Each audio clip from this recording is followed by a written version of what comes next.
All right, it says we're live. So this is my very first. I don't know if some of you guys have been in Super Collector or Player Collector interviews before. I did interview Kent once before, but I've been wanting to do this for some time now, and I met John once before at the National last year, very briefly. We talked about this pre-show. Dan, I'm interested in what you have because I am also a pitcher collector, and Dan is a Mike Mussina collector. John, I was going to go around and let you guys introduce yourselves. I'm sure a lot of people who may be watching know you guys already, but I guess we could go clockwise. Dan, John, Kent, Dustin, and then I'll go last. Can you guys briefly introduce yourselves and what you do and collect? Sure. I'm Dan. I'm Savino. I live in Baltimore, Maryland, Towson, which is north of Baltimore City, and I collect Mike Mussina. I've been collecting him since he started with the Orioles back in 1991.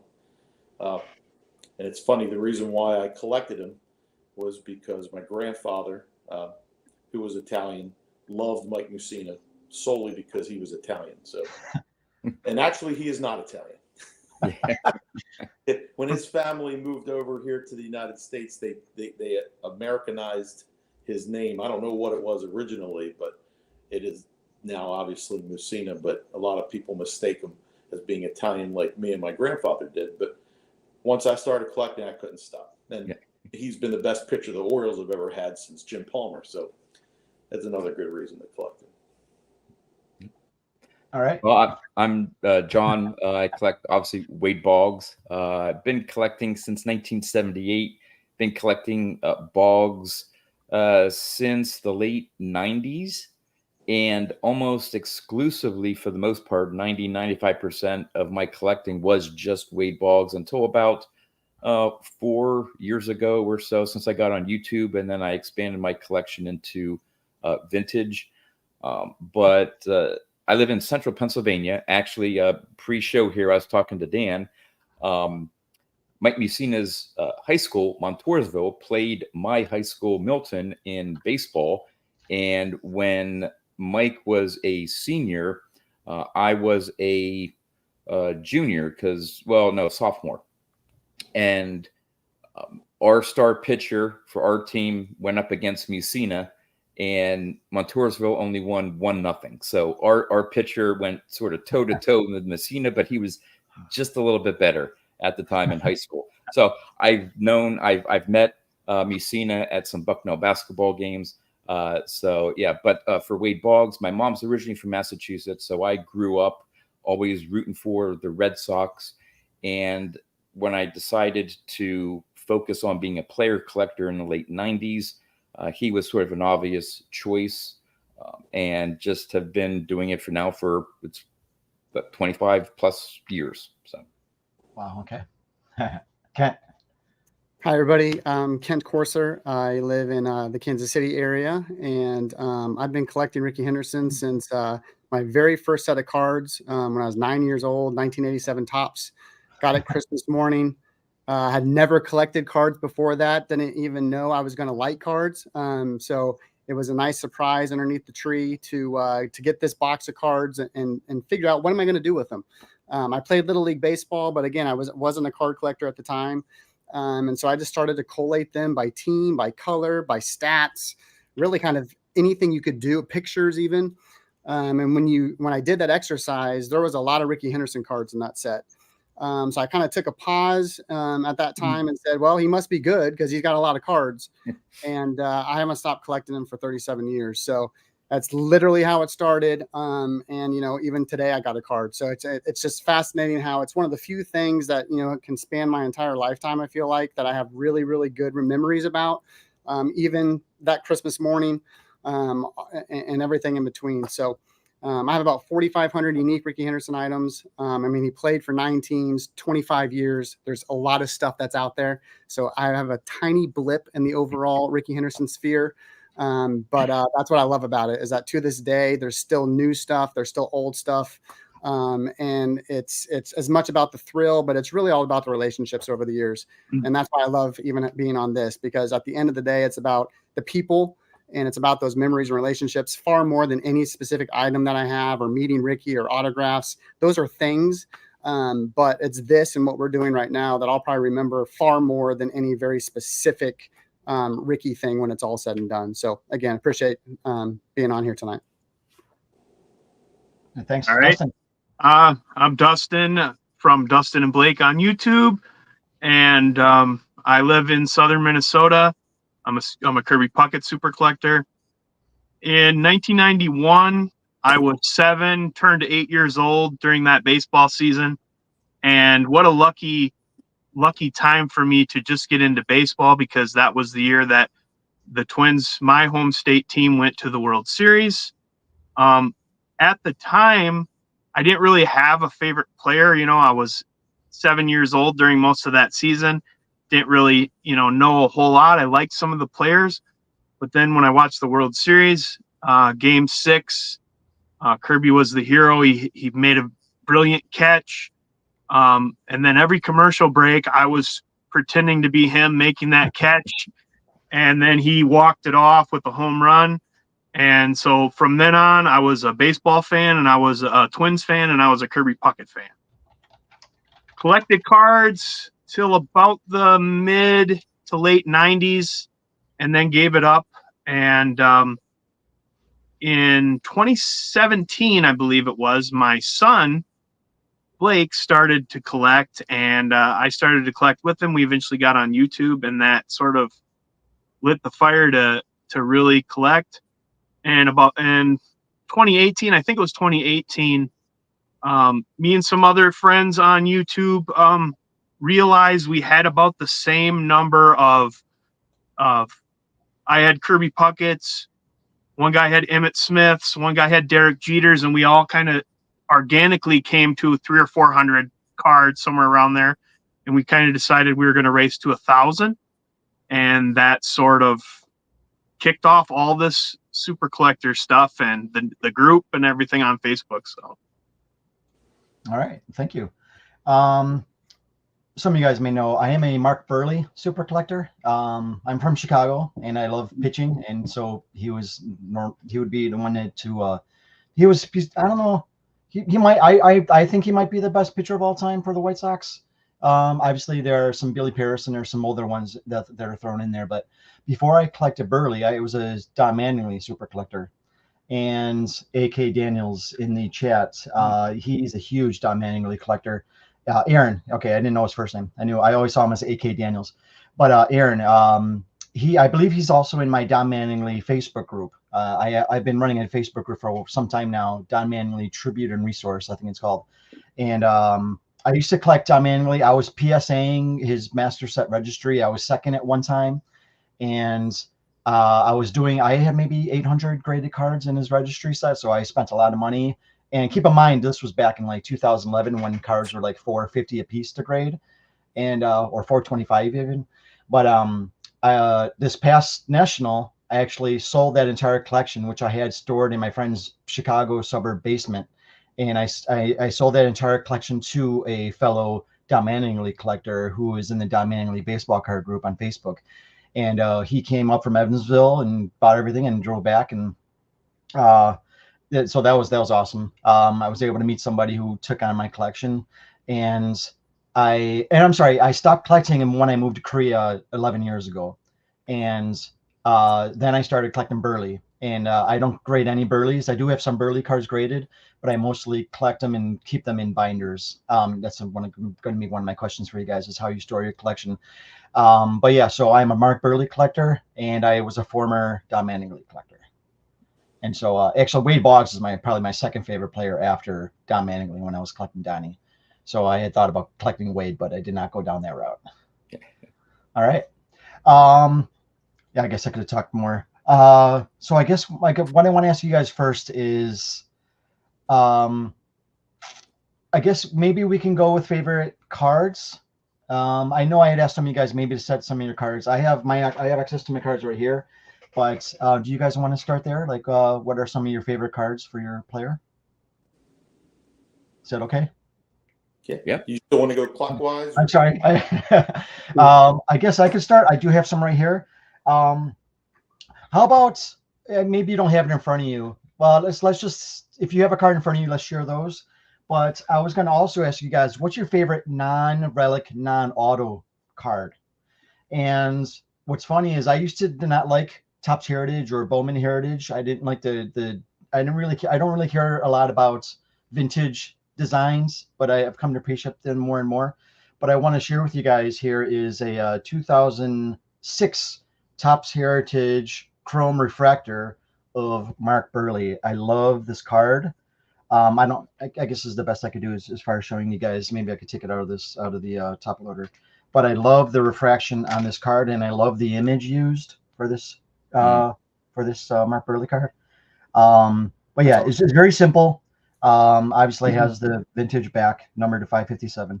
But I really love the refraction on this simple but casual card of Buehrle just holding up the ball. And yeah, I just love everything about this basic card. Yeah, 57 Topps design. Yeah.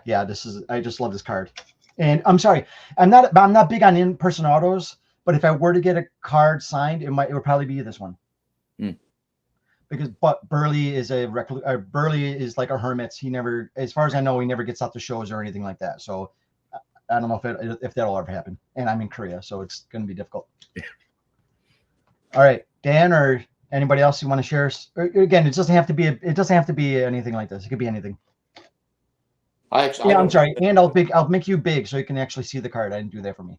Unfortunately, I don't have any of my cards up. I'm in my That's all right. room. All my cards are in my basement. I can't do this video in my basement because my kids are down there and you don't want to hear them. So no, it's quite all right. I don't think I can pick a favorite card. I like every card that he's on, especially. And had I been more focused when I started collecting him, I should have only collected him in an Orioles uniform. But I didn't know any better back then. And once I started collecting, I said I'm going full tilt. And unfortunately, I do collect him in the Yankees uniform as well. But I can't really say that I have a. I have the same issue. Guys, I have 9 teams to worry about. I get it. Yeah.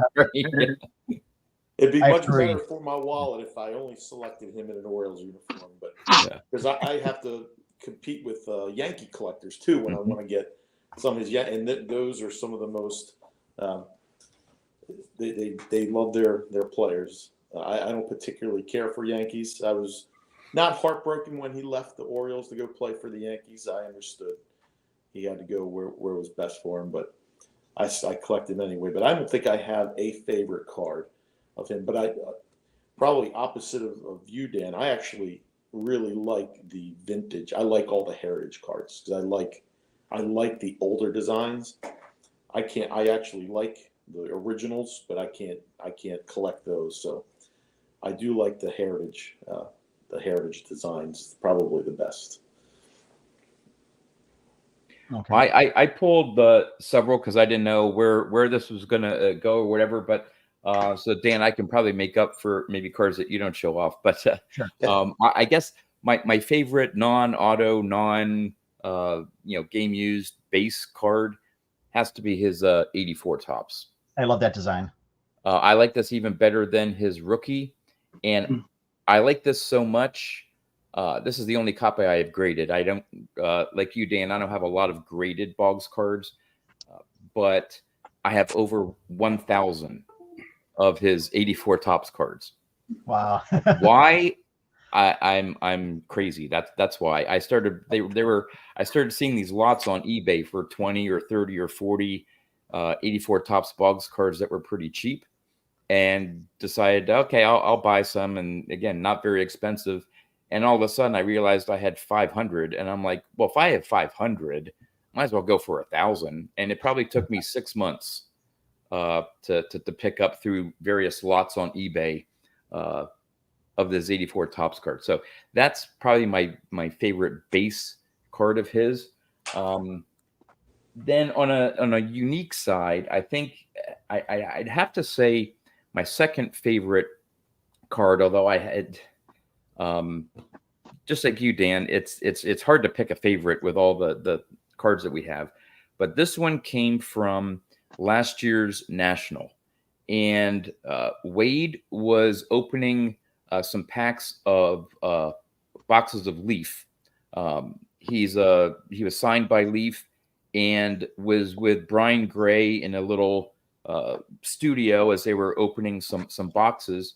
And Wade started talking about the Boggs Trust. I have a T-shirt here, the Boggs Trust, which is some a group of us diehard Boggs collectors.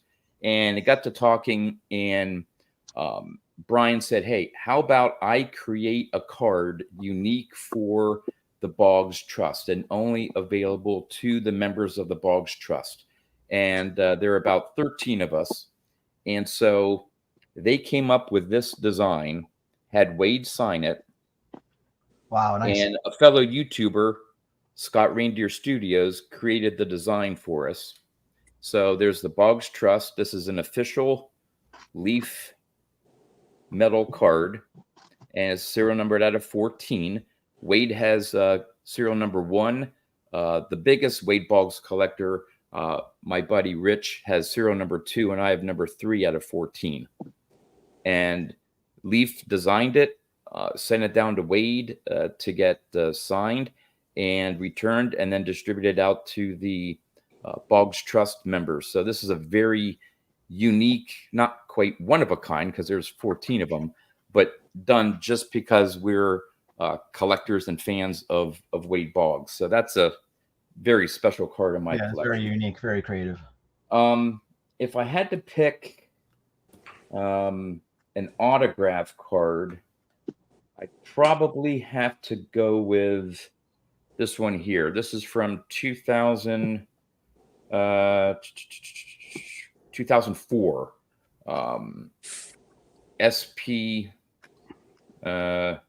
SP Game Used patch.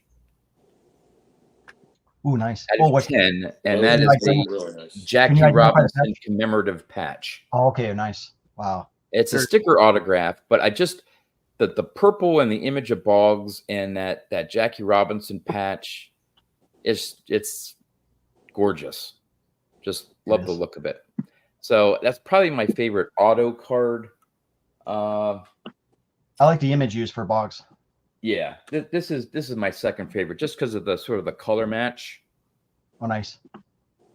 Topps I love tribute. Wade's autograph. Now that's on card. His on card autograph is so much better than sticker autographs, and that's out of 5. Then in terms of relics, I have this huge Red Sox patch card on a Ultimate Collection out of 5.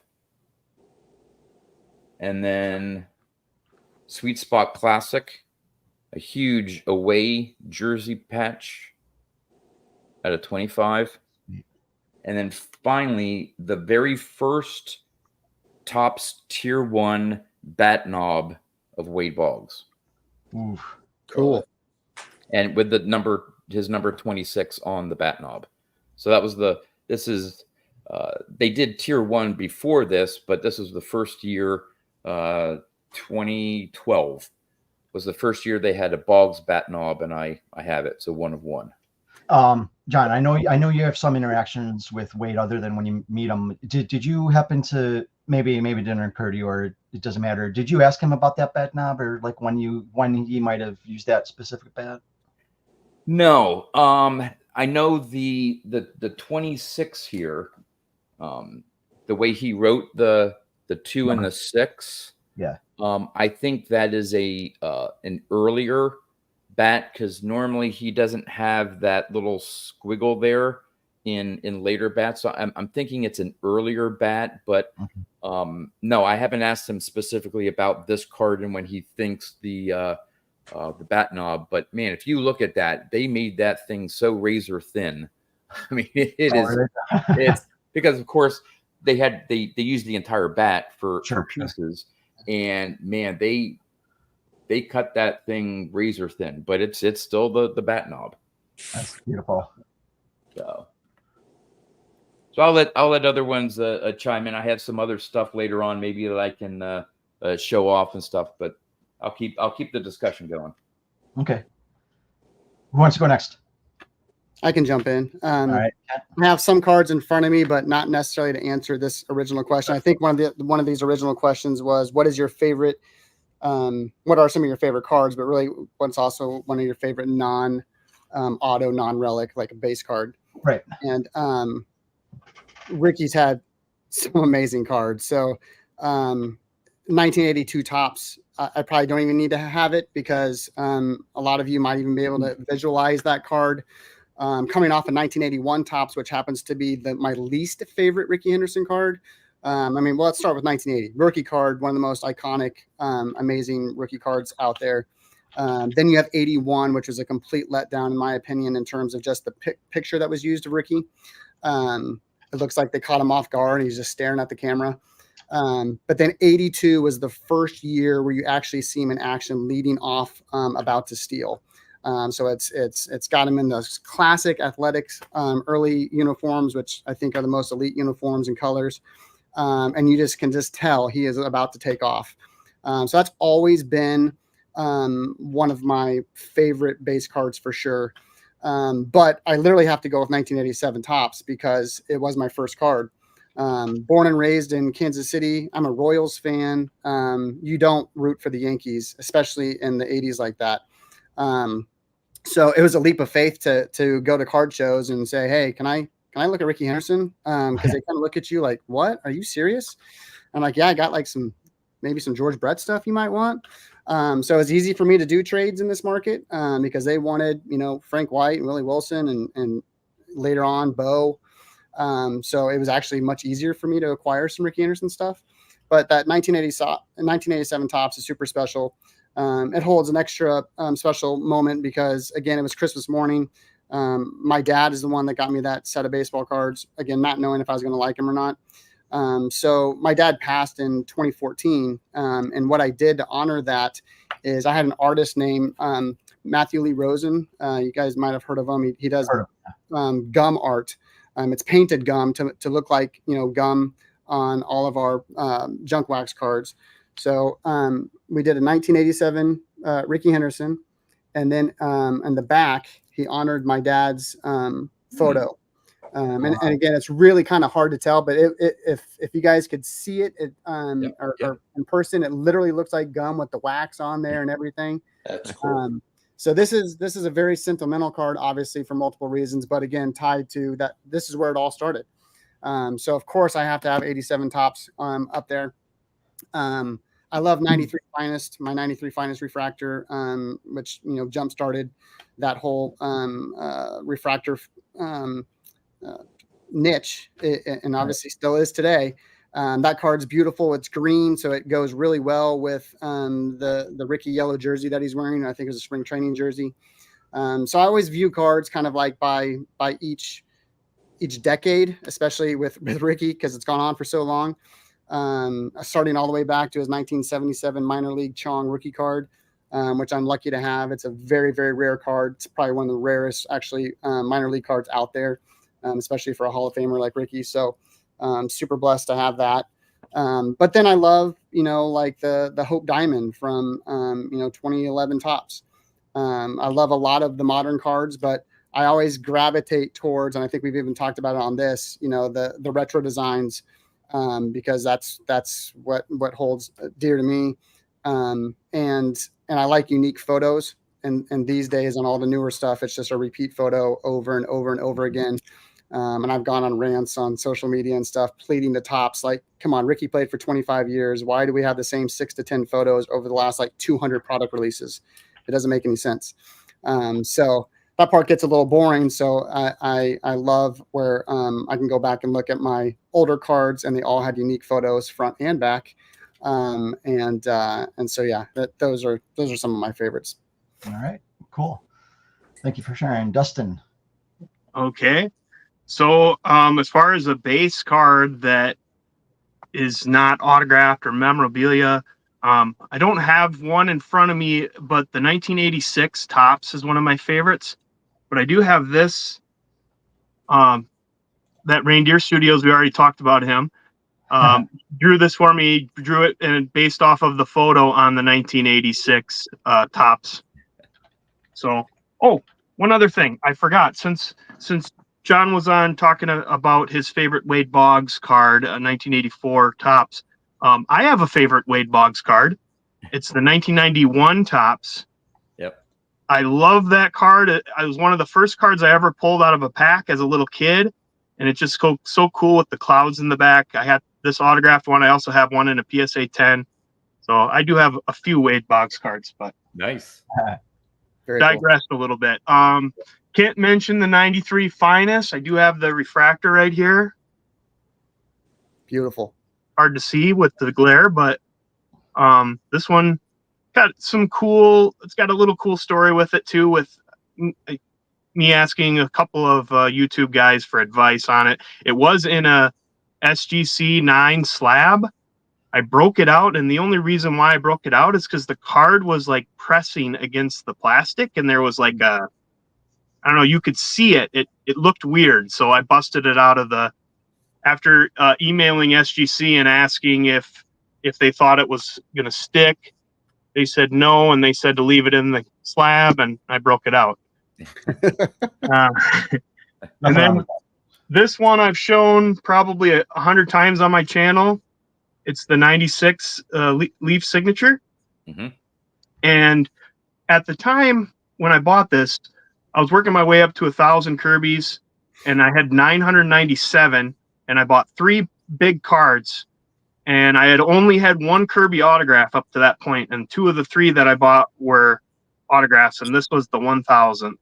Mm. So Nice. 96. I was going to ask you this, and not that it really matters. I was going to ask you, is this one of his earliest autos, pack pulled autos? I believe it might be. I believe it might be. And otherwise, I have my shelf in front of me that I pulled some stuff off of. This is just kind of a really cool, unique item. I did a TTM junk wax challenge a year or 2 ago, and I pulled a Kirby card, and the guy that was running the contest said I could send it to John Gordon, who was the Twins radio announcer, and he not only signed it, but he inscribed it. When a player would hit a home run, he always would say, "Touch them all, Joe Mauer," or "Touch them all, Brian Dozier." And one time, only one time in his entire 30-year radio career, he say it twice, and that was when Kirby hit the homer in Game 6. "Touch them all, Kirby Puckett. Touch them all, Kirby Puckett." He inscribed it, and he laminated it for me. Oh, So I thought that was cool. Very cool. Oh, that's a really good story. Wow. Yeah. All right. And I guess that's all I got for now. We can come back later. Okay. I have all right, I showed you guys the Topps archives. I want to show you a couple more auto. I guess I'll show the 4 that I have here in front of me. This is a Donner Signature Series from 2005. This is a combo relic and auto. So this one shows jersey and shoe, and it actually has dirt on the shoe.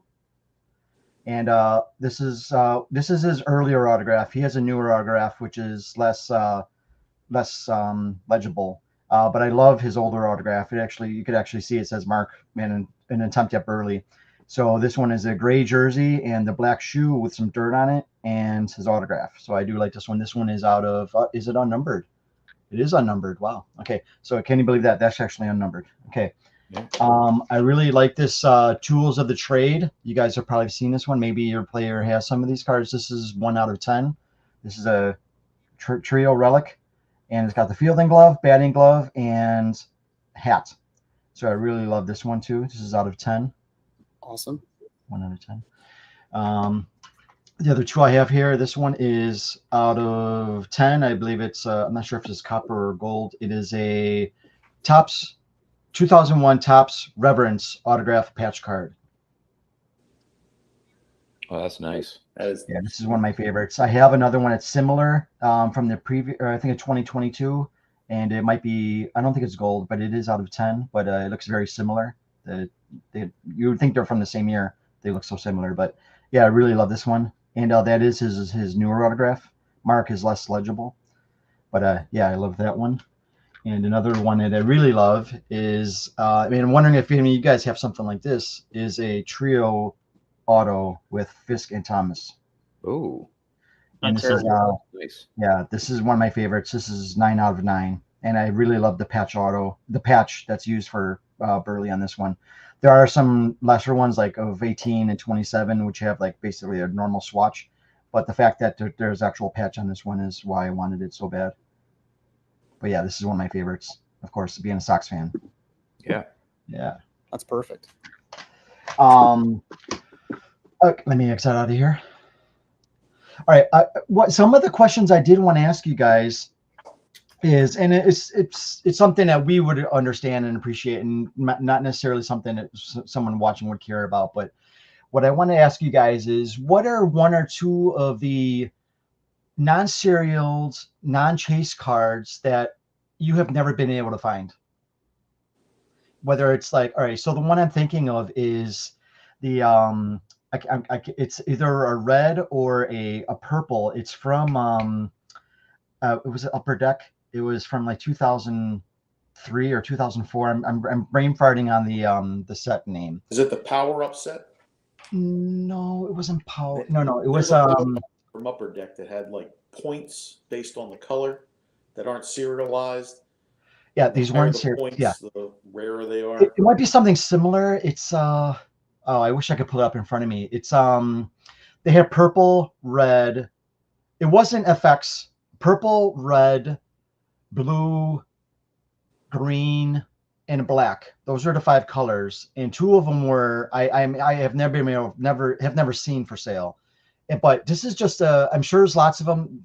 They've never seen the secondary market, but I'm wondering if what cards out there that are not chase cards but have never seen the light of day and you've never seen them for sale. Is there? I'm sure there might be a few or several, especially for guys like for John and Kent or even Dustin, cards that were much later or maybe even after playing careers that you have not seen and they were not serialized or they didn't have serial numbers, but you just have not seen them and you need them. Yeah, I mean, some of the stuff for Rickey specifically are more regional items. So, I mean, he's got a couple. He has a 1999 and a 2000 New York Mets team postcard, which I've never seen offered for sale. I've seen pictures of one of them. I'm not even sure if I've seen a picture of the other. One of the reasons is why he was traded in 2000 to Seattle. So the Mets pulled that one out, but some still got out there. So even an extra rarity. But again, I'm in the Midwest, so regional stuff like that is extremely hard for me to get. Some of my favorite cards and hardest cards to ever get have been regional releases, actually in California for those cards. So those have always been very, very difficult for really any Rickey fan to get, but specifically somebody who's not in that region. So yeah, it's a dream just to ever actually see those, and they'll be way outpriced for me to afford anyway. But I just would love to even look at it. So there's a couple for me for sure. Well, I found this looking through my checklist. It was a 2003 Upper Deck Victory tier 1, 2, 3, 4, 5. I'm sorry. So tier 4 is purple, numbered to 50. Tier 5 is red, numbered to 25. And I have never seen either of those. Upper Deck Victory 2003. Dan, does Mussina have one? That one? Do you know? He does, and I think there is one of those that I need, and I don't remember which color it is. So it I'm may sorry. be the red one. That's what this looks like. So there's the green, the black, the blue, and the orange. So that's what the Victory looks like. I've never seen the 2 serial numbered ones. I haven't either. Yeah, stuff like that drives me nuts. I know Mussina, you mentioned the special effects. Mussina has one, it's a blue special effects that is not serialized that came out in special packs. I have never seen one of those in any player, much less Mussina. I think it was from 2006 or 2007, I think, were those special effects cards. Yeah, I think you're right. I think I'm missing one. And I think I might have asked you we might have spoken about this briefly on the Unite white page. It was like the red or the blue I said was numbered to 25. Or let's see, 2007 you said? I think you're right. It's 2006, 2007 it's the upper deck special effects. And it's the blue one that's not serialized that I have never seen. Okay. Yeah, I'm trying to go through my checklist, but I know Buehrle has some effects that I think I need one or two of them, which I haven't seen before. I mean, that's the kind of card I think I'm going to end up, if I ever find it, it's going to be in some dime box somewhere. Yeah. Nobody really knows what it is. Yep. You're going to see a blue Mike Mussina card, nothing special, no number on it, Yep. and they're going to put it in a dime box somewhere. Yep. It occurred to me when you shared that 84 Topps card of Boggs, I was going to ask you, like Kent or Dustin or any of you guys, and maybe Dustin, maybe Mussina has it as well, but I'm thinking more 80s cards. How many rookie reprints, chrome refractors are there of your rookie cards? Oh, I haven't done a count. I know there've been, if I had to guess of, the rookie reprints, I know there was one where they did one Topps issue, and then they had a version with a game used bat, and there was a refractor version and various things. I wouldn't be surprised if there's at least 30 or more more modern cards using the image design of Boggs's 83 Topps rookie card. And there have been maybe one or two of his 83 Fleer, because of course Fleer didn't last that long into the 90s. And then for his Donruss, there were a couple of recollection collections or a buyback anniversary auto type thing. And so there's maybe a handful of sort of reprints of his 83 Donruss rookie, but a lot more of his 83 Topps. There's actually not a ton of Kirby's that I can think of. There's a couple like Donruss and Leaf that are numbered out of 1985 and a Fleer one, but I know the only Topps one I can think of off the top of my head is there's like a Archives Reserve that looks like a refractor. But Topps couldn't make Kirby cards for a long time, and in the 2010s, they didn't have the rights to make Kirby cards. So Topps didn't start making Kirby cards until I think there's a couple products that he's in 2019, and then 2020 is when they started to make a crap load of them. Now, is that because his family has said no? I think it had something to do with his estate. Yeah. Interesting. Wow, I didn't know that. So he was never in the MLBPA template, more or less. He was outside of it. Yeah, I mean they made plenty of post playing days cards of his, but that was in like the 2000s, the aughts. But then once 2010s hit, there was no Topps. And I think Donruss, or I guess Panini, didn't even start making them until like 2015 or so. There's a couple years where he has 0 to very few cards. Wow. Okay. I'm surprised at that. For Rickey, anytime Topps can make a run at the 1980 Topps design, it's out there. So it's unbelievable. They're everything from the super fractor version to every color variation. Oftentimes they are numbered low. So, I mean, there's of course the base reprint, but the highly sought after ones are the autographed reprints, whether it's clearly authentic or 2013 Topps Tier 1 clear print reautograph. Those are both out of 30 and out of 25, highly sought after. So anything green, any green color match of Rickey, especially in that 1980 card, is a hot one. So yeah, I haven't put a count to it. I know people who are solely trying to collect all of those, and it's a daunting task, and it's not cheap. But yeah, I would say every bit of 75 to 100 plus. I mean, he's in Topps Project 2020, so there's 20 right there.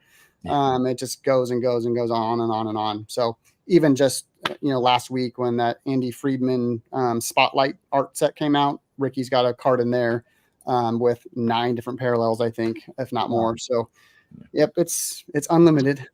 Yep.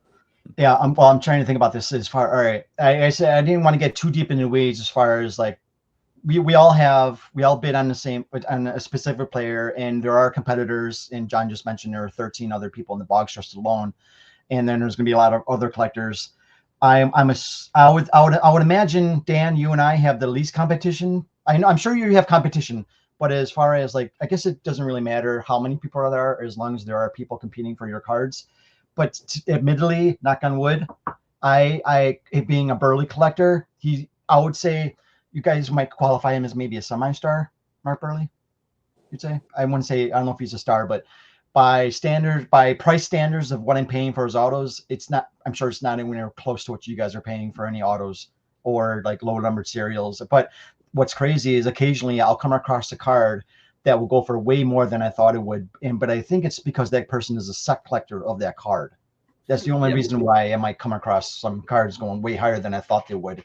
And I think John, you shared an Ultimate Collection card of Boggs. Yep. There was an Ultimate Collection card I'd never seen before, Buehrle.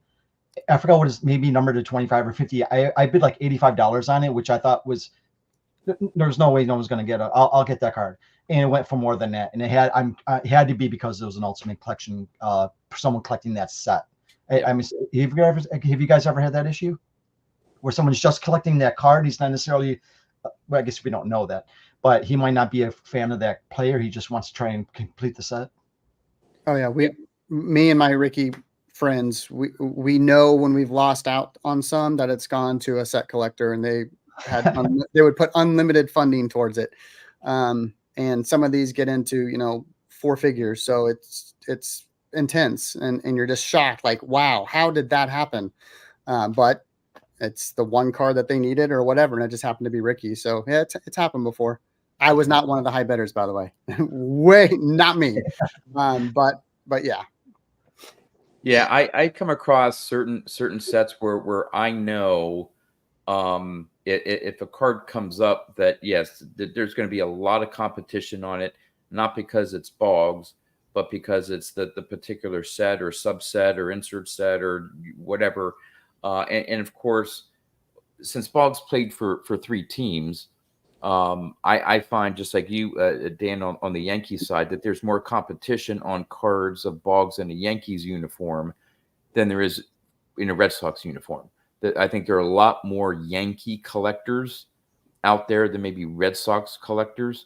And so when I see a card, especially a Boggs auto or a patch, or maybe even someone trying to go after a rainbow because he's in a Yankee uniform, it adds to the competition for us. But when it comes to general Boggs cards, our Boggs Trust, we're very cooperative with each other. We were in text groups, and so if someone sees something, someone may say, hey, I really like to go after this one because I'm doing the rainbow or this or whatever. And most likely, maybe one of us would say, well, I was planning on bid, but I won't go hard. I'd like a chance, but I'm not going to run it up on you. And hey, whoever has the best bid, good luck. And we're happy for anyone else that may pick it up. If we don't, because we know it's going into a good home, type of thing. So it's friendly competition. We look out for each other within our group, but yeah, there's a lot of outside competition as well. Yeah, at least for Mussina, I know I'm going up against Yankee collectors. I had my eye on a Topps triple thread that just ended a day or two ago, and it was an autograph with Mussina, Goose Gossage, and Don Mattingly. Ah, geez. So I had it on my watch list, and once I saw it kept creeping up. I'm like, all right, I'm out of this. I'm just curious to see what it ends, but I'm not even going to offer a bid on this because it's more than I don't care about the other 2. Yeah, right. Because Mike Mussina's on it. However, I do like Don Mattingly, but that's not why I wanted it. And I'm sure that there were, I would imagine, probably a Mattingly collector that ended up with that card. Yep, probably. And I have that too. Boggs has been matched with Mattingly, Roger Clemens, especially if it's both in a Yankee uniform. There's somewhere I know that, yeah, I'm not. No, I've cut back on my Boggs collection over the last 4 years. I still collect and add some cards, but I've stopped going after like a lot of the low serial number stuff. Stopped going after rainbows. I have enough of them, type of thing. So I just watch some of the cards sometimes, and I know that, yep, he's matched with this other player or two other players, and that card is just going to get run up.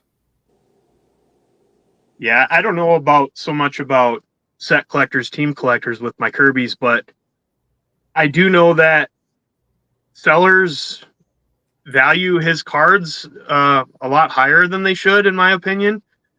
If I get into it, I'll get into breaks once in a while, just because if Kirby's in the set, I know that if I get one or two numbered cards, I'm gonna break even on the break.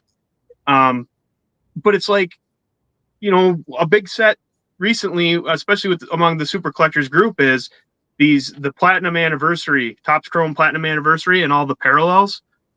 Really popular, especially 23 and 22. And I just don't want to spend that kind of money on a post playing days Kirby. It's not like it's not that it's unaffordable, but it's like, I don't think a card out of $4.99 is worth $12, or whatever. And recently I've actually picked up a lot of Harmon Killebrew ones, noticing that they're way cheaper. Like a Harmon Killebrew out of 50 from that set's probably between $8 to $15, and a Kirby's, they list them at $65. Yeah, yep, I see that on Boggs too. There are certain cards where the whole box is one pack, and so they're in it for $300, and they hit a Boggs auto and they put it on eBay at it's serial numbered out of 25, and they have a $150 price tag on it. I'm like, it's not a $150 card. I mean, there are Boggs autos everywhere. I'm sorry, it just sits there, and it's just like, yeah, these sellers think he's a Hall of Famer, Boggs. It's in a red side. It's a dime a dozen almost. I have so many autograph cards serial numbered. It's like it's a diminishing law of returns for me, at least for me personally. Where I see a card, I'm like, do I need this other Boggs auto out of 25? And how much am I going to spend for it to add to my collection? And at this point, it's like, hey, if I can pick it up for $30, sure. $40. I picked one up at the National 2012 Panini Cooperstown on card auto out of 25. It was a parallel version I needed. Paid $40. I'll gladly pay $40 for that, because it's an older one out of 25. I needed it to fill a slot that I was missing in my checklist. But some of this newer stuff, I'm not paying over $100 for an auto out of. Some of them, even out of 99, they want close to $100. Like, there's 99 of them. So that's my soapbox. Sorry. Right, and there's actually usually even more than 99, because they have one out of 199 that's essentially the same card with slightly different color foil, and it's like, Yeah, I don't know. I don't know what, when I'm making a checklist, I don't like to go look. I just like to make my own checklists. And right now I'm looking at the 2024 Topps, the Signature Series archives. And I think right now Buehrle, last I checked, has around 44 different autographs. So these are all cards from his previous years. They're not new cards. They're not newly designed or anything. They're just old cards. And he's signing them, and they put on a stamp, and one of 14 or two of two or whatever. And it's just, and I think I knock on wood again, I think I have the least competition. I know all of you guys are more important than where Buehrle's at. But when you guys are talking about the price you just mentioned for the 99, to be honest, for a Mark Buehrle autograph, I don't like paying more than $25 for a number 25 of 25. It's almost like $1 per serial. It's because I have such low competition for my cards compared to what you guys have to pay. When you mentioned the price for the 99, I'm like, wow, that should be no more than $10 for Buehrle. Yeah. It's just crazy, some of these prices on these serials. And what that led me to ask you guys, I'm assuming there are sellers out there that are holding cards for ransom that you want or need. I think everybody's. Who was it? Vintage snowmobiles. Yep, there you go. I think I don't know what. I haven't seen their eBay page in a long time, but they had nearly all of the really rare Mussina cards that I would like to have. There's no way I will ever pay that much money for any baseball card. I don't care who it is. Yep. Vintage snowmobiles. There are others, but I remember, I forget which national it was, and it was the Topps Dynasty. And it was I don't even know if it was the 1-of-1 version. It may have been out of 10, or it may have been the 1-of-1. And the guy wanted like $1,000 for it. And I'm like, and I wasn't even in the market. I was just curious. I said, well, how much do you, how low can you go? He goes, I probably can't go for, less than $900, because that's what I'm in it for. Oh, geez. Whether maybe you bought a case or something like that, something, I don't know. And I'm like, I thought, I wasn't rude. I didn't say anything. I just walked away. I'm like, dude, there's no way you're going to get anywhere close to $900 for that Dynasty 1-of-1, because there's multiple 1-of-1s. And that said, I think there were at least 2 or 3 other 1-of-1s in different pictures and stuff. And I'm like, there's over, in my checklist, I think there's over, is it 2,000 or 3,000 1-of-1s? I think there's over 2,000 1-of-1 Boggs cards out there. 2,000 of them. They're not, I mean, I have ones when they first came out that were really, hey, it was like the early days of 1-of-1s that really meant something. I have a good number of those, but now it's almost a dime a dozen. So, yeah, my favorite sellers are the ones that I wouldn't say hold hostage as much as they're trying to tell me about the Rickey market. and again, to John's point, I'm not rude back, but it's like, I know the market, and in fact, I'm part of the market. And so, I mean, short of like showing them the collection and things that I'm not like blowing smoke, like I have walls that are just covered dedicated to the guy. And so that's what frustrates me the most. And I don't know if they're naive. I don't know what it is. Oftentimes me or others will put in a bid, or an offer. And of course it's denied immediately, but then it sits there for weeks. And then they'll come back around and be like, oh yeah, you were right. So played that game too, but it's just annoying that it has to be that way. There was at least one time where one of my fellow Boggs collectors saw a card that they were really interested in, and the seller had it way too high, but it had a best offer. And so he put in what was a very, very fair and generous offer, and it got declined. And so now I don't think I participated in this, but he said, the one guy said, yeah, they wanted X, and I put an offer in for Y, and it was rejected. A couple others came in and said, okay, well, we're going to put in an offer even lower, and it just to tell the seller that these offers that are coming in, it's like, no, you're way high, and the next offer is even lower. Next offer is even lower. Next offer is even lower. And it was almost like an automatic reject because it didn't even meet the minimum. So he kept getting like rejects and hopefully send the message of, dude, you have this card priced way too high.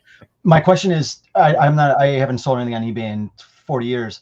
Do they see those rejections? I don't know. I don't think they do. As I was saying that, but it made us feel good at least. I've had people bid for me. It's not worth that much. Please, can you bid this price? I'll pay you for it. Yeah, it's annoying. I have a little. Go ahead. No. I have a little bit of. Go ahead. I have a little bit of a unique story about a card that I don't want to pay up for. It's one of the, popular, elite Kirby Puckett cards. He's got one minor league card. It's a 1983 Frisch Visalia Oaks card. And I wanted one for a while. And this is card you're talking about. It starts at like $300 for a raw. But I've heard that there's reprints and fakes out there. So when I was going to a show, I reached out to another Kirby collector, and I asked him, how can you tell if these cards are fake? And he's like, well, just go to Larry Frisch's website and buy one. And I'm like, what? So I went to Larry Frisch website, I looked it up, and he had an uncut sheet of the team set, and he wanted $175. And I'm like, wow, that's a great deal. I'll probably buy one, but I'm going to reach out to him and see if he has any cuts, because I'd rather have the card. Uncut sheets are cool, but then you have to find a place for them and display them and all that. So I emailed them, and he says, yeah. And this is Larry Frisch Jr. So Larry Frisch's son. I think Larry Frisch Sr.'s passed.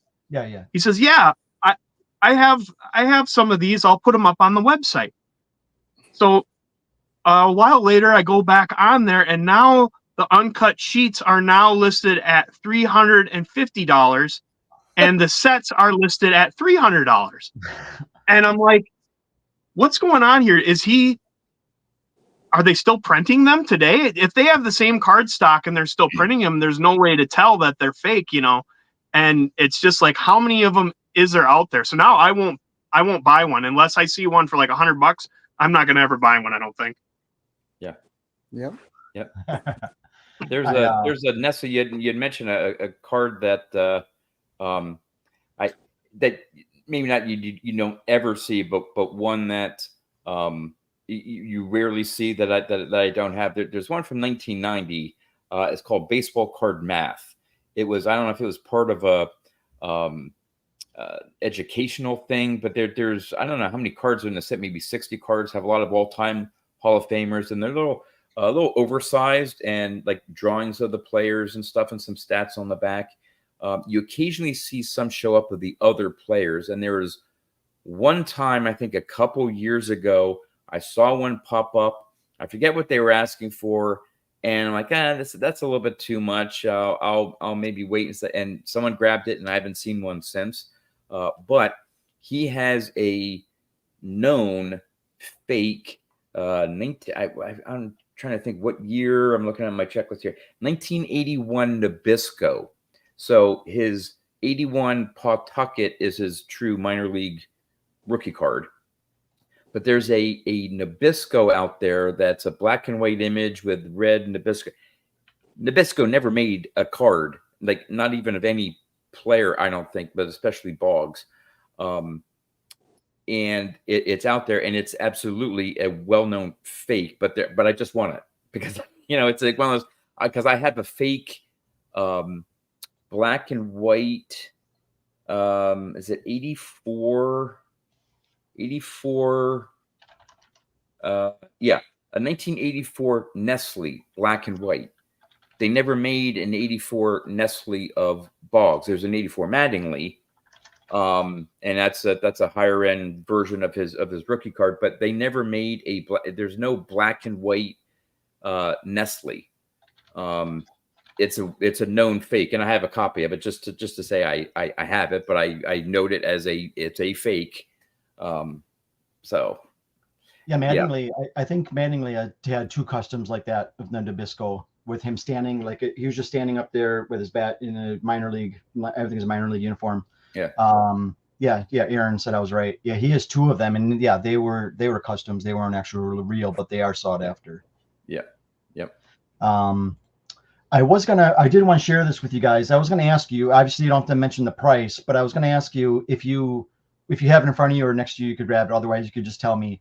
I was going to share this with you guys. This is my. This is the try patch for Buehrle.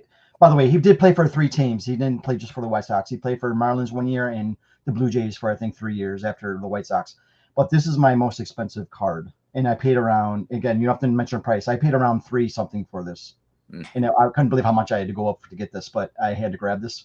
And well, that's a cool card. No, I love it. And like you mentioned, Dan, like when Mussina went to the Yankees, what year did you go to the Yankees? 2001. And were you already collecting Mussina at the time? I collected him since he started back in 1991.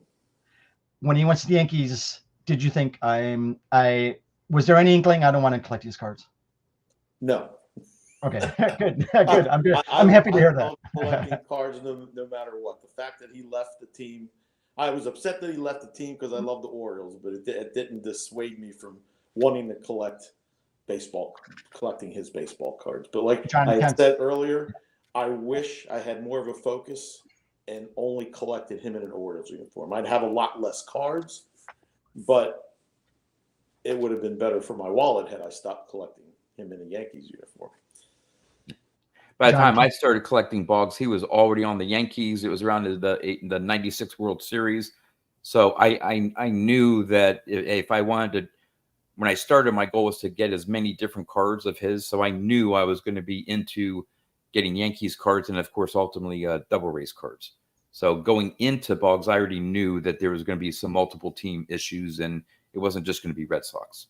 But my most expensive Mike Mussina card is in an Oriole uniform, and it's the 96 Select Mirror Gold.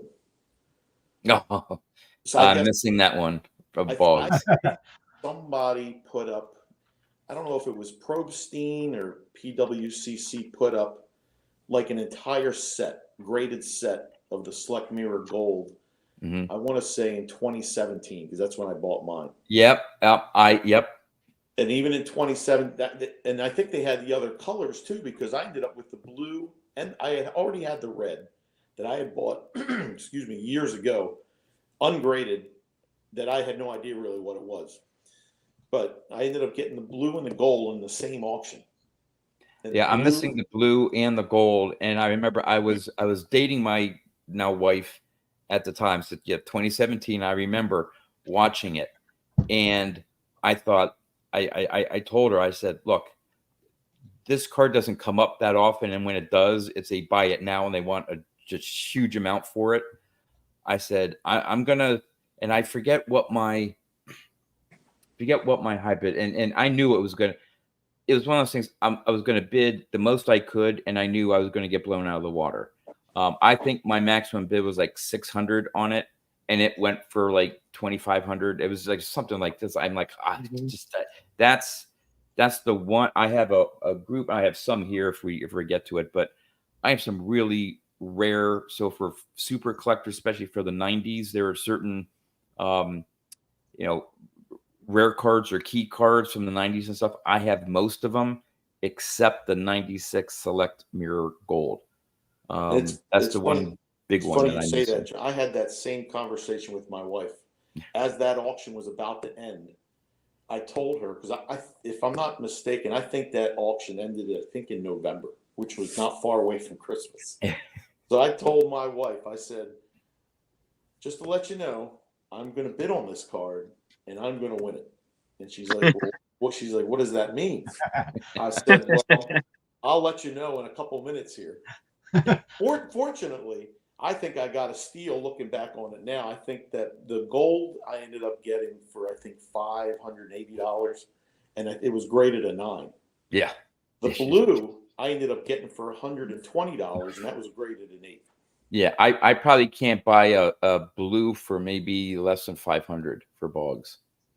I have the red, but I don't have the blue either. And yeah, those are ones that I just honestly I don't see myself spending that much on a Boggs card anymore to get the gold. Although a fellow Boggs collector has, I'll show these now if that's okay, because it sort of falls what we're talking about here. Obviously, in the 90s, one of the key cards is the Metal Universe Precious Metal Gems out of 50. Very hard to come by. But not only do I have that one, I have the Gem Master out of 1. Oh, wow. That's beautiful. That is nice. And a fellow Boggs collector said, would you be willing to trade this Gem Master? I think he may have 2. Well, no, he may only have 1 of the certified Select Gold. And I think he was willing to trade that one up for it. And I'm like, it's this is a 1 of 1. I mean, because in his mind is he could go out and buy the next certified gold that comes up. He would have the funds available to go out and buy it, and then he'd have both. Whereas I knew, yeah, I may have the Select Certified Mirror Gold, but I'm never going to get this back. So I was like, I can't. I just, knowing these precious metal gems. So Gem Master. I mean, he said that's right up there with the value of those select certified mirror golds. Was So that an I'm eBay holding on to purchase, this or sucker. was that at a show? Where did you get that? eBay, probably back in, this is 99. I bet you it was 99 or 2000 when it came out. So like I said, back in the day when one of ones were really, really rare, I probably paid like $250 for it. And back to the time, that was a lot. Yeah. So yeah, I'm not getting rid of this one here. I was Googling it because I wasn't collecting at the time. I mean, it's a beautiful card, but I also see that Henderson and Puckett are in the set. Do you guys have those? Which one? The Mirror Golds? Yeah. Yes, I have both the 96 run and the 97 run. And my story's lucky. Just that my time of life, I was working at a card store in high school from 94 to 98. So that's a pretty sweet spot for a lot of really good cards. And I remember going to the Houston show with my boss, the owner of the store, and got the blue there. And then there was actually an ad in one of the, I don't think it was Beckett. I think it was another Sports Collector Digest or something for a Hawaii dealer who had the blue and the gold and got them for like $150. And yeah, Rickey goes for thousands now. Yeah. So I was very lucky again for multiple times in my life to be in the right area at the right time, to be able to acquire even Henderson rookies for, $15 or $20, because people are like, sure, we don't want them. Do you have a bow? Yeah, I got a bow. Okay, good deal. Like, okay. I won that battle in the end. So yeah. And then working at a card store again, just having that ability to see what comes in off the street, as well as go to these shows. And then the owner had, of course, connections all over the country. And it was harder back then. I mean, I was doing that stuff over the phone, like calling somebody, a high schooler in Hawaii, negotiating a card I'd never seen. Yeah. There was a lot of trust in that. But it's amazing how it all works out, and money orders and everything back then. And my first account online was probably eBay back in 1998. I remember buying a Super Rave, which are out of 25. Yep. Sight unseen. It was all black and white text. They're like, send me a money order. I'm like, okay, I don't even know what I'm buying, but sounds cool. And now it's, of course, one of my favorite cards and worth a ton of money. So it's just right place, right time, I guess. That's how a lot of this goes.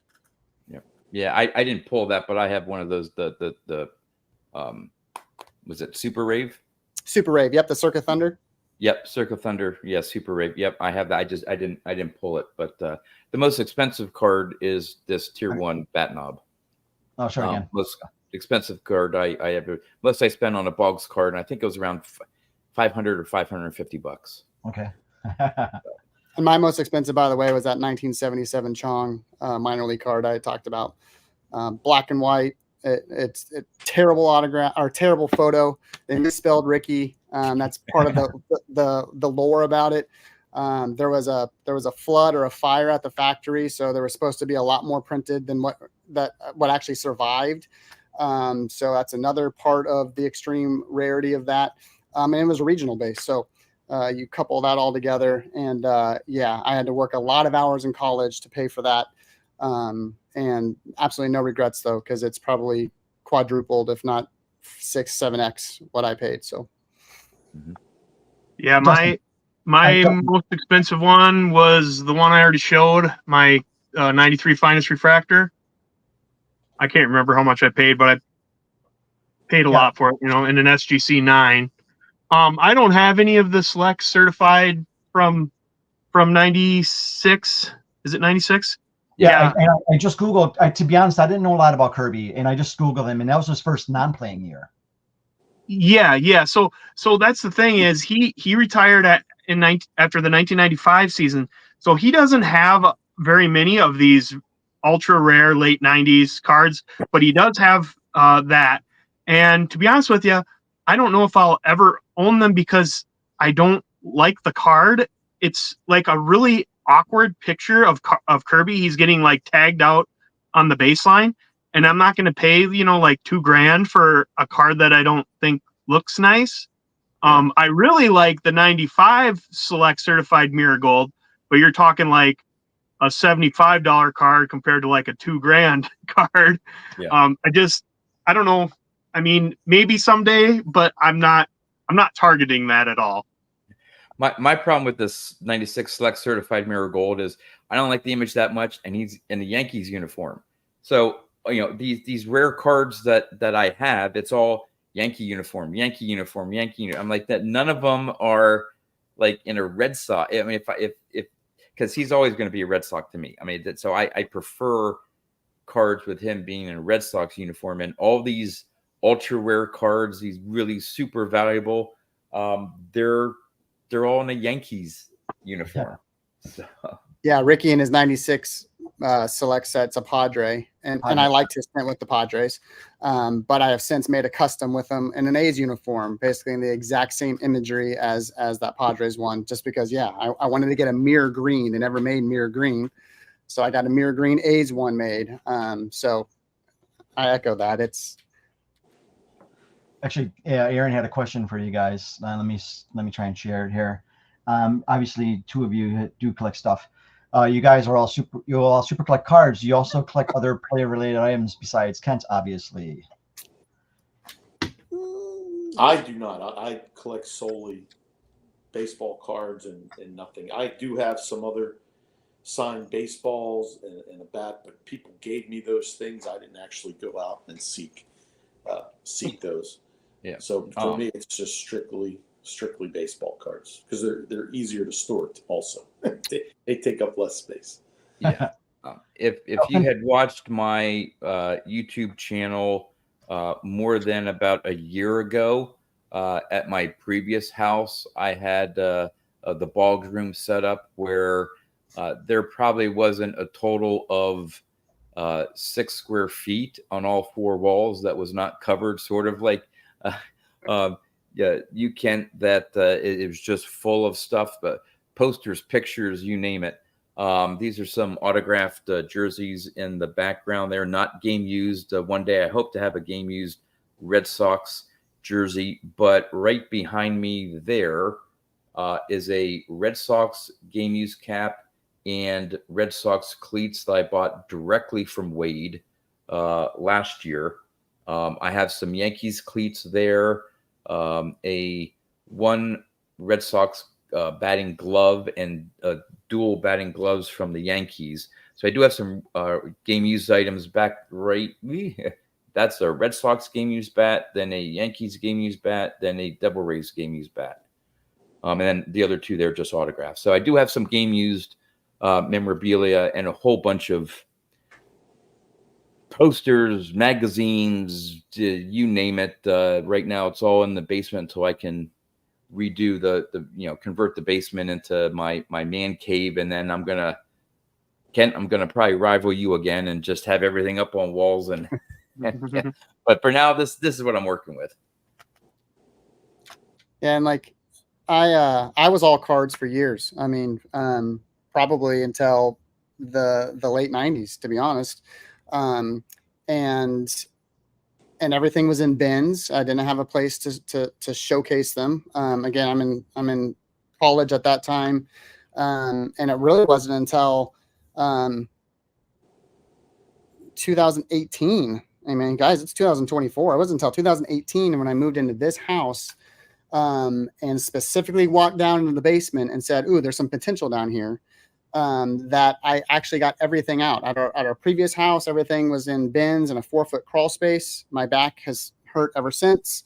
Going into that, I've had 3 kids, so the spare bedrooms, the guest rooms, the office that I always used to have and had some Rickey stuff out, always got those kids came in the way. So this was my chance to really get everything out. And this isn't everything. This is most of it. And start filling up these walls. And I think I mentioned at the beginning of this, cards most recently are boring to me. And so filling the niche with either custom stuff or art related items, custom pieces of art, prints, those things have really re-energized me. And it gives that much more variety to, of course, the walls and everything else. But at the heart of everything, I mean, there's 2 huge display cases here that's all about cards. and I call it the heart of the Man Cave of Steel because that's where my heart really is. But all these other items, a painted skate deck of his rookie card, like I love that stuff. That's super unique. And I know the relationship and the conversations with those artists that pour their heart and soul in this. And so, 80% of these walls are all, art pieces. And now I love them just as much as the cards. And like I said, it's probably what got me through the last several years of the monotony of the same card coming out over and over again with the same image. So that's my soapbox. As far as me, I don't have a ton of space. Like right now I'm filming in our walk-in closet and I have a little nook area in there. And, I'm looking at, I have 4 bobbleheads. I have an autographed bat and some magazines and books and things, but I don't have a ton of stuff. I think maybe someday when I get to kick one of my kids out of the house, maybe I can try to commandeer their room if their mother lets me. But for now, this is what I got. And so I don't have a ton of memorabilia, but I have a little bit. Okay. Buehrle, as you can imagine, doesn't have a whole lot of stuff. There is like a 6-foot poster on eBay for like $100, which I'm not going to pay. It's like a 6-foot poster with his measurements and like an advertisement by a company or whatever. Like that, I thought that would be interesting to have in the background. I do have his perfect game and no-hitter ticket stubs and stuff like that. I have I think 4 bobbleheads, one of which hasn't come to me yet. I have a friend in the US who buys all my stuff on eBay and ships them to me. But yeah, Buehrle doesn't have a lot. He has a couple of arts prints. He has a bunch of posters. He has some of the perfect game and the Dwayne Wise catch at the wall that saved his perfect game, stuff like that. But some of that I haven't purchased and it's not a priority. And I do appreciate what Ken said about buying some other stuff to keep you going and how boring. Sometimes cards can get boring, and I've actually been cutting back on my Buehrle purchases because I want to invest, and I haven't invested a lot of my money. And I'm 46 now. I'm trying to be smarter with my money, but I still do want to try and collect my Buehrle cards because that's part of one of my hobbies that keeps me going when I'm not working, And so I do try to buy all my Buehrle cards. A lot of these autos are cheap compared to what you guys pay, especially the 2024 museum. Have you guys seen the 24 museum design? That thing is throw up. It's so ugly. But yeah, I am still trying to collect a lot of stuff of Buehrle when I can. Well, I didn't want to keep you guys too long. We're at 1 hour and 20. I told you guys it'd be maybe an hour, maybe up to 2 hours, but perhaps we can do this another time if you guys are up for it, because there's so much more you can talk about. Absolutely. Oh yeah, definitely. For sure. Yeah. Well, I hope you guys really enjoyed this. And we could talk about it later, but if you guys ever want to do this again, and obviously have other people, if we want to mix and match people, and you guys are always welcome to use my channel and host. But yeah, I appreciate you guys joining me. I really enjoyed this. Yeah, it was really fun. Yep. Yeah. Yes, thank you for the opportunity. It was nice meeting all of you too. Yeah, Yes. you too. Thanks Oh, I was going to ask. I met John at the National in person. Have you guys met have you guys ever met in person? I have not met anyone. Dustin and I have. I met John, yeah. Ago. I'm sorry, Dustin and John met? Yep. Okay. Yeah, National? That was 2021, I think. Yeah. Yeah. 2020. That wasn't. Was that Chicago? No. 2019 was Chicago. 21. They didn't have it in 2020. It was. You're right. Yeah, they didn't have it in 20. The 2021 Chicago. Yeah. Oh, okay. Yep. Yeah, I was there. I guess I didn't see you guys there. 2022 was Atlantic City. Yeah. Okay. And I should have asked you about that. How that went. Anyway, I heard you always hear about what people thought of Atlantic City. Anyway, again, thank you guys. And if we ever want to do this again, we'll keep in touch with each other. Okay. Oh, most definitely. Thank you. Sounds great. Good. Thanks. All right. Take care, guys. All right, later, guys.